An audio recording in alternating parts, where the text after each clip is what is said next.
সেই বৈঠকটি জিমি কার্টারের সঙ্গে লতিফুর রহমানের বাসভবনে শেখ হাসিনা খালেদা জিয়ার যে বৈঠকটি অনুষ্ঠিত হয়েছিল, সে বৈঠকটি আয়োজনেও সে সময় মুখ্য ভূমিকা রেখেছিলেন বলে দাবিদার এই খলিলুর রহমান। কাজেই বিএনপির সঙ্গে খলিলুর রহমানের, তারেক রহমানের একটা দীর্ঘ সময়ের সম্পর্ক আছে।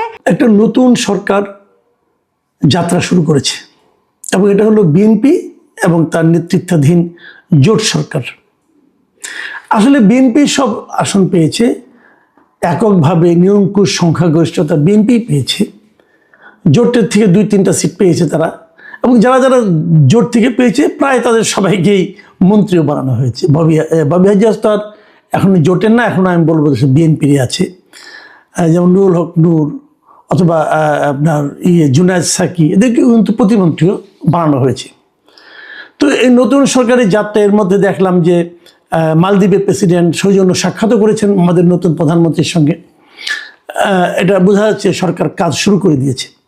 আজকে সকাল থেকেই খুব কয়েকটা বিষয় নিয়ে কৌতূহল ছিল যে কেমন হবে নতুন সরকার। আমার নিজের একটা কৌতূহল ছিল যে ওখানে যে তারা যে শপথ করবে সংসদ সদস্যরা, সেখানে কি সংস্কার পরিষদের হিসাবে সদস্য হিসাবে তারা শপথ করবে কিনা, এটা নিয়ে আমার একটা সন্দেহ ছিল।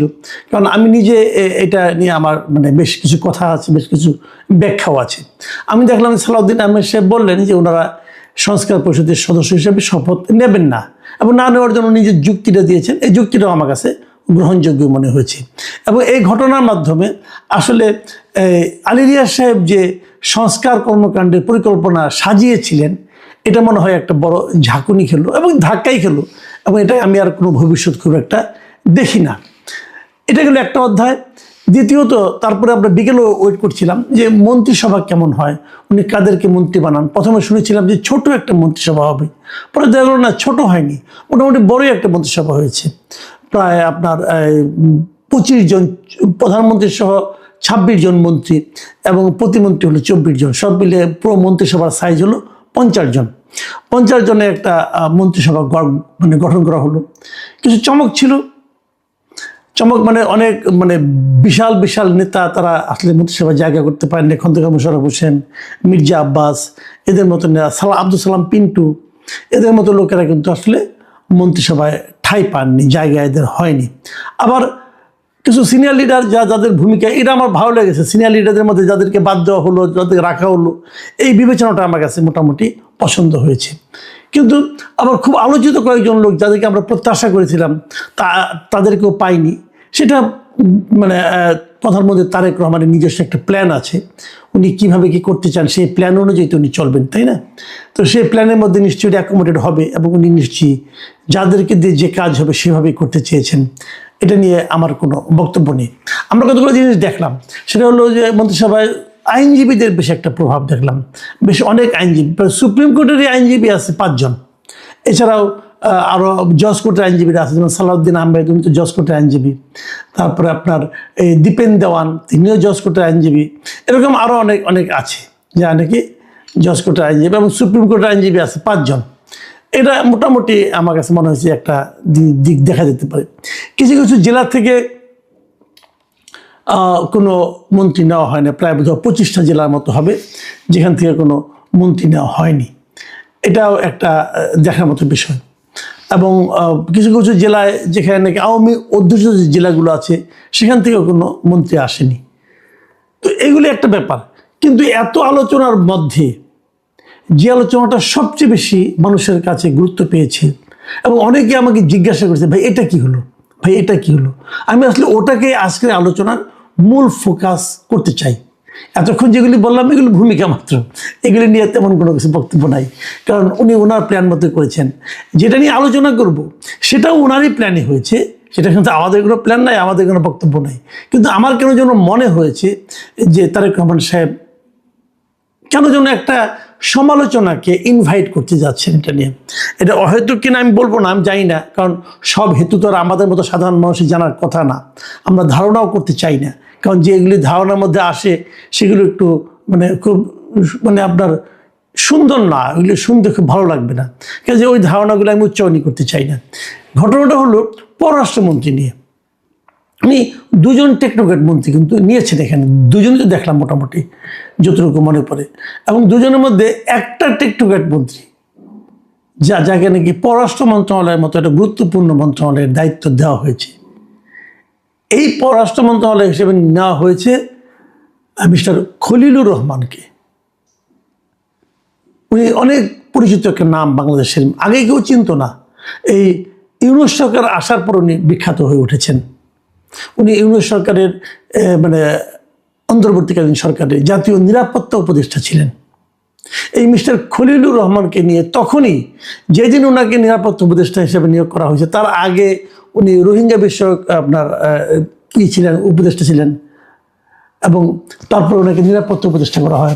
পরে ওনাকে বিমানের যে বোর্ড আছে সেই বোর্ডের মেম্বারও করা হয়। মানে মন্ত্রিত্ব দুইটা মানে মন্ত্রিত্বের মতো পদের থেকে উনি বিমানের বোর্ড মেম্বার হয়েছিলেন।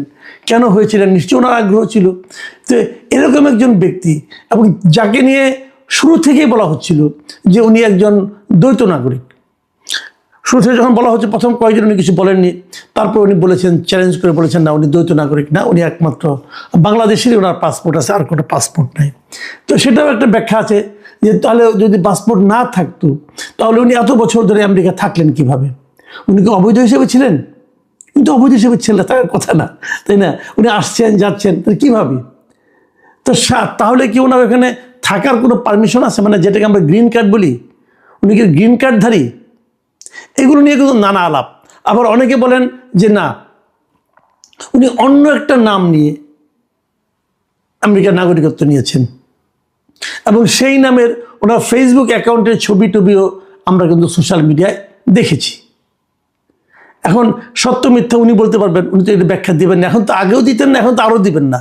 এখন তো একটা শক্তিশালী পলিটিক্যাল গভর্নমেন্টের উনি টেকনোক্রেট মন্ত্রী হয়েছেন। মানে কি, মানে ওই পলিটিক্যাল গভর্নমেন্টটা উনি এতই টেকনিক্যালি এক্সপার্ট যে এরকম এই মাপের আর কোনো এক্সপার্ট তারা খুঁজে পায় নাই। এটা আমি মনে করি যদি এরকম কোনো পলিটিক্যাল পার্টি হয় যে তারা পররাষ্ট্রমন্ত্রী করার জন্য একজন টেকনোক্রেটকে আনতে হয়, তো ভালো। আমি মনে করি সেই পলিটিক্যাল পার্টির যে দীনতা এটা একটু হলেও প্রকাশিত হয়। কেন তারা করলেন যাই না। তারপরে আবার কি, এই ধরনের একজন বিতর্কিত লোক। এখন আপনি বলবেন যে ওই লোক বিতর্কিত, এটা আমি কীভাবে বলি? আচ্ছা ঠিক আছে, আপনাদের আমি একটা পুরনো ঘটনার কথা উল্লেখ করতে চাই। সেটা হলো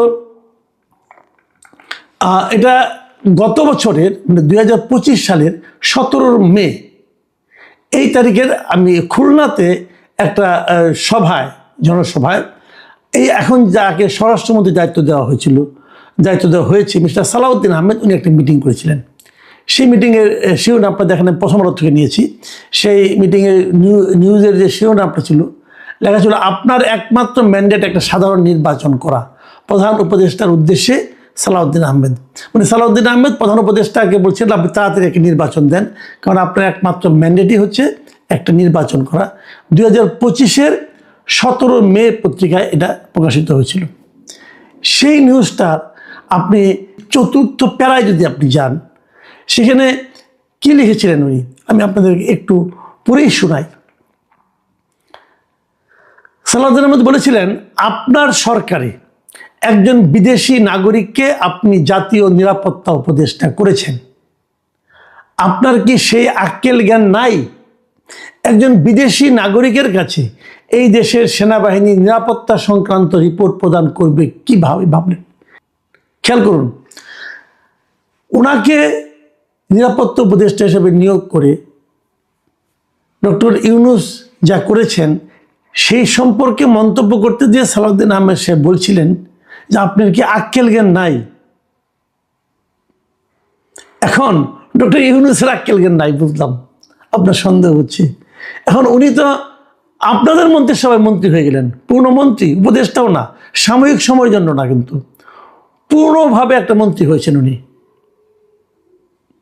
এখন আমরা কার আক্কেল কার জ্ঞান খুঁজবো বলেন? আমি জানি না। উনি এই প্রসঙ্গটা আরেকটা কথা বলেছিলেন, ওই যে রোহিঙ্গা করিডোরের নামে যে মানবিক করিডোর দেওয়ার কথা উনি বলছিলেন প্রথম এই খলিলুর রহমান সাহেব। পরে সামগ্রিকভাবে ব্যাপক চাপ হয়েছিল, সেই চাপের মুখে উনি বলেছিলেন যে উনি এগুলিকে পাত্তা দেন না।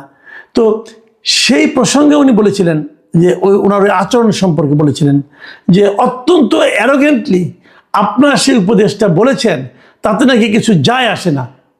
সেই জাতীয় নিরাপত্তা উপদেষ্টাকে আপনি বিদায় করুন। হয় তিনি নিজে পদত্যাগ করবে, না হলে আপনি তাকে বিদায় করবেন। এদেশের নিরাপত্তা সংক্রান্ত কোনো জাতীয় দায়িত্ব বিদেশি কোনো নাগরিকের হাতে থাকতে পারে না। এই নাগরিক ষড়যন্ত্র করছে বাংলাদেশে একটি অস্থির পরিস্থিতি সৃষ্টি করার জন্য। আমরা তা হতে দেব না।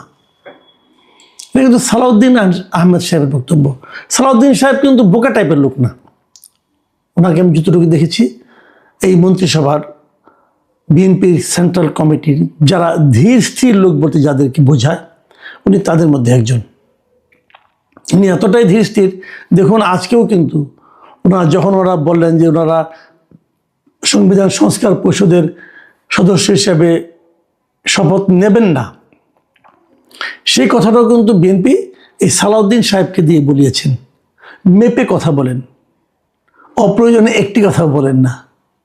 তো খলিলুর রহমান সাহেব সম্পর্কে সালাউদ্দিন সাহেবের এই যে মূল্যায়ন, এই যে উচ্চারিত বাক্যসমূহ,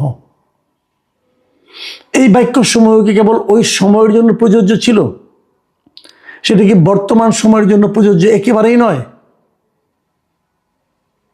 তাকেই আনতে হলো,